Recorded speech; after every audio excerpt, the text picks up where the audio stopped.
गाली सुनने के लिए हम बैठे हैं क्या? आपका गाली सुनने के लिए हम बैठे हैं क्या? आप गाली दीजिएगा, हम बैठे हुए हैं गाली आपकी सुनने के लिए। जाना चाहिए, जाना चाहिए। बिल्कुल राजनीति में, लोकतंत्र में बिल्कुल है, राजनीति में संख्या का बल बहुत इंपॉर्टेंट है। आप बोलना भी रोक दीजिएगा। भाव आप बहुत समझते हैं, लेकिन भाव नहीं चलेगा। भाव समझ गए तो बोलने नहीं दीजिएगा। भाषा सुन लीजिए। भाव समझ गए तो आप हाउस को डिक्टेट करिएगा, आप बोलने नहीं दीजिएगा हाउस पे। किसी को गाली दीजिएगा और वो अपने बात को एक्सप्रेस भी नहीं करेगा हाउस में। गाली कौन दे रहा है? बोलते दीजिए ना, कौन दे रहा है? अरे बोलने दीजिए ना, बताते हैं गाली कौन दिया। कौन दे रहा है गाली? बोलने तो दीजिए भाई, बोलिए क्या रखना चाहते हैं आप? समझ गए होंगे, हम तो नहीं समझे। यही कानून जानते हैं, हम तो नहीं समझे, इसलिए उनको यही करते हैं। सभापति महोदय, दिनांक 16 तारीख को 15 तारीख को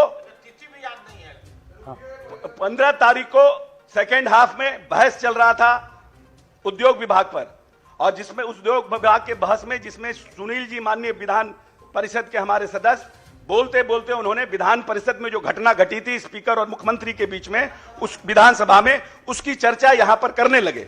जब उस पर चर्चा करने लगे तो हम वहां बैठे थे, हमने कहा कि इस तरह के किसी भी कार्रवाई को, विधानसभा के कार्रवाई को विधान परिषद में आप नहीं ला सकते हैं। माननीय राजेंद्र गुप्ता जी सभापति के पीठासीन पदाधिकारी के रूप में सभापति के चैम्बर कुर्सी पर बैठे थे, आसन पर बैठे थे, और हमने उनको कहा कि सर विधान सभा के किसी भी कार्य संचालन नियमावली से विधानसभा और विधान परिषद चलता है। आप उसके नियमावली में देखिए, विधानसभा में जो इश्यू उठाया जाता है उसको बिना परमिशन के आप यहां विधान परिषद में सभापति के नहीं उठा सकते हैं। तो माननीय सभापति ने नियमन दिया कि आपको कोई भी बात प्रोसीडिंग में नहीं आएगी और इसको इससे हटाया जाता है। उसके बाद सुनील जी ने कहा कि नहीं हटाया जा सकता है। एक तो सभापति के आसन को चैलेंज करना, हमने आसन पर नहीं बोला महोदय। मेरी बात आप जवाब दे, आपको मौका मिलेगा, आपको मौका मिलेगा जवाब देने का, जवाब देने का मौका मिलता है।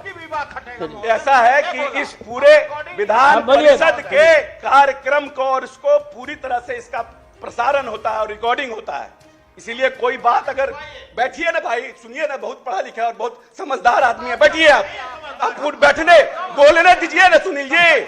आप इस तरह से नए हाउस चला सकते हैं, आप डिक्टेट नहीं करिए, आप अपनी मेरी बात को रखने दीजिए।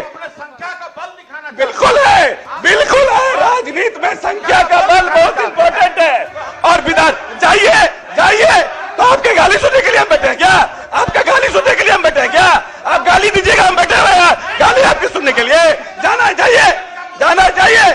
बिल्कुल राजनीति में, लोकतंत्र में सत्ता और नंबर बहुत इंपॉर्टेंट है। सभापति महोदय, बचिए सुनने दीजिए। हाँ चलिए।